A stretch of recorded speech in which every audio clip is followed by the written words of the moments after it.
Hello, everyone. Today I'm going to be answering some follower-submitted questions about music and guitar and whatnot. Good ways to keep harmonies interesting other than spicing up the chords and different voicings. By spicing up, I imagine you mean adding extensions like ninths and elevenths and other alterations. Different voicings can go a long way, but sometimes you have to go digging to find the really interesting ones. One I like a lot is a major 7th chord in first inversion with a drop 2 voicing. Sounds really mysterious. But as far as other approaches go, substitution is really your only other option. Because you gotta think, right, that harmonies don't mean anything on their own. It's the context in which they're presented that give them meaning. So substituting a chord in a given sequence can introduce a new level of color you might not have achieved with extensions or revoicing. But to effectively substitute chords, you have to know the function of the chord you're subbing so that you can sub it with a chord that shares that function. Is it a tonic chord? Is it a predominant chord? Is it a dominant chord? Like swapping a flat 6 major chord for a 4 chord, for instance. That would be nice and colorful.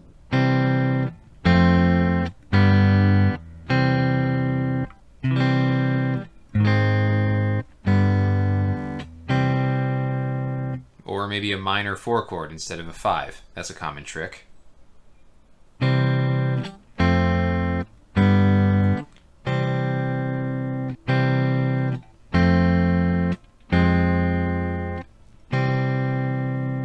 I guess the other thing you can do is introduce more passing chords as a way of stepping your way between 2 main chords. I use the opening of All of Me as an example with a lot of people. All of Me basically goes from 1 to 2 at the start, but instead of going straight to it, it goes from 1 to 5 of 6 to 5 of 2 to 2. Those secondary dominants are targeting the 2 chord to make it more of a destination rather than just another chord in the sequence. Definitely something to consider when putting together a harmonic progression. Do you have favorite students? How dare you ask me such a question? I'm just kidding, but I'll give you as diplomatic of an answer as I can. I think it's only natural for any individual who works with clients in a one-on-one setting to have clients that they particularly like working with. But let me tell you this, there are loads of resources out there that are aimed at teaching music teachers how to succeed in their profession. The problem with most of these resources, in my experience, is that they suck. For one, most of them suggest using advertising tactics that are completely untrackable and not based in any kind of firm data. I'm talking things like door-to-door solicitation. Literally everyone hates solicitors coming to their houses. Things like hanging flyers on the public bulletin board at your local grocery store. What grocery store has a public bulletin board?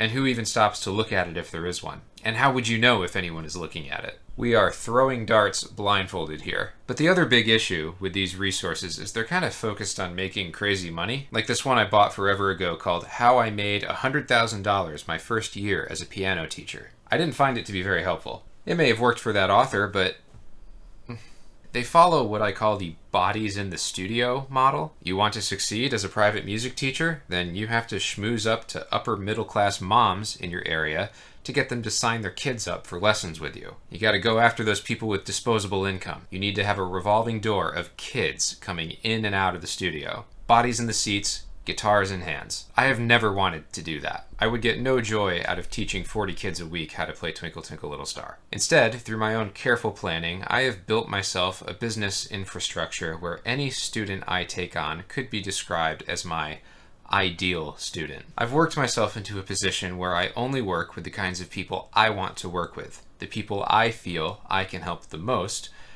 and who can get the most value for me in the way I think and talk about music. That's really the whole point of these videos I make. I'm trying to show people how I think and talk about music. The goal is for you to think, yeah, I like the way this guy teaches. And then you'll want to take lessons with me. And I know that most of you watching this just like the videos and have no intentions of taking lessons. Maybe you're at a level where it wouldn't make sense to you. But that's fine, because I'm still reaching the people who would benefit. And most of the students I've worked with since taking the plunge into building this online teaching business have been truly amazing. I can count on one hand how many online students I've had that I didn't enjoy teaching. Good vibes almost all the way around, really. So what I'm trying to say is, you're all my favorite. How do you approach writing riffs? Noodling.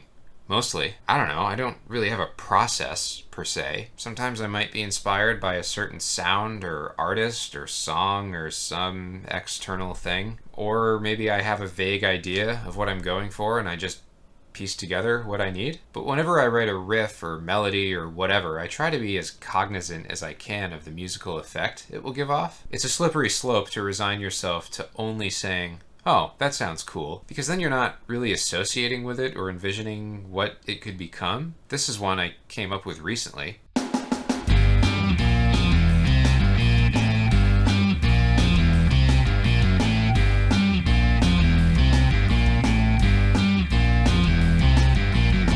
The general sound of it is inspired by a riff from a tune on Mark Lettieri's new album. Magnetar is the tune. I was trying to come up with something with the same kind of vibe, but I went through and carefully considered each note choice. It sounds kind of disjunct because it's full of really wide intervals. It's leaping up and down all over the place. But the rhythm is very direct and easy to digest. I like how those two components of it sort of conflict with each other. I don't have any plans for it right now. I like it enough that I wrote it down, so I'm sure I'll use it as a preliminary idea for a new song. I just have to stew on it for a bit, but for now, I at least know that I'll need another riff or idea that contrasts with it. It needs to be more focused in its notes, smaller intervals, maybe a more lyrical sort of melody. The rhythms can be more expressive and not so hard and groovy. So with two contrasting initial ideas, I'll have a lot of room to develop them and put together a tune that really says something. But this is what you need to do. It helps to have goals for what you're trying to write, musical parameters you're trying to fit within. If you're stuck, you need to figure out what your goals are. Once you do that, the music practically writes itself. Tips on shredding and soloing. Well, first of all, know what scales match appropriately with the chords you're playing over, as well as know what's appropriate for the style of music. You're probably not going to play the Phrygian dominant scale in a classic rock song. That's all just mechanics, right? It's well worth your time to study all that. In doing so, you're giving yourself the tools you need to play as expressively as you can. The expression is the important thing. I think any good solo should tell a story. No one wants to sit and listen to you noodle. You have to come up with ideas and develop them. That requires you to exercise a certain amount of restraint. Don't always start out by playing a lot of notes. Hold back. Say as much as you can with only 3 or 4 notes. After a couple bars or something, branch out and cover more ground. Leave home. Enter a higher register. I mean, there's so many expressive tools you can use to give your solos direction, but giving them direction at all should be priority number 1. Recently, I had a gig where I played in the pit orchestra for a production of Footloose. I was guitar 1, so I had most of the solos. The finale number had an 8-bar section that included the simple instruction, mother of all solos, which was funny. Naturally, I came in hot with a big Paul Gilbert lick. But there's some scene change music in the second act that tells me solo, full on, over 2 bars that are supposed to repeat an indeterminate number of times. I just had to keep ripping in E minor until the MD cut us off. That was easily the hardest spot solo-wise for me in the whole show, which is sort of funny because it's a pretty musically insignificant part of the show. But think about it. A guitar solo is supposed to have a beginning, middle, and end. So how do I go about improvising a solo that sounds good and says something, but can also end at any point? It was unexpectedly challenging. I totally improvised it every time, but what I settled into towards the end of the show run was basically just playing something with some direction for a few repeats, and then I would just freebird the rest and play the same lick over and over again. And I would watch the conductor to pick up any little visual cue I could that he was going to cut it soon, so I could make sure I ended on a good note. Some nights it worked great, others not so much, but it didn't ruin the show or anything. So that's all I've got for today. Just so you know, I teach private guitar and music lessons over Zoom to people around the world. If you ever want to inquire about that, feel free to message me directly, or you can go here. As always, thanks for watching, and I'll see you next time.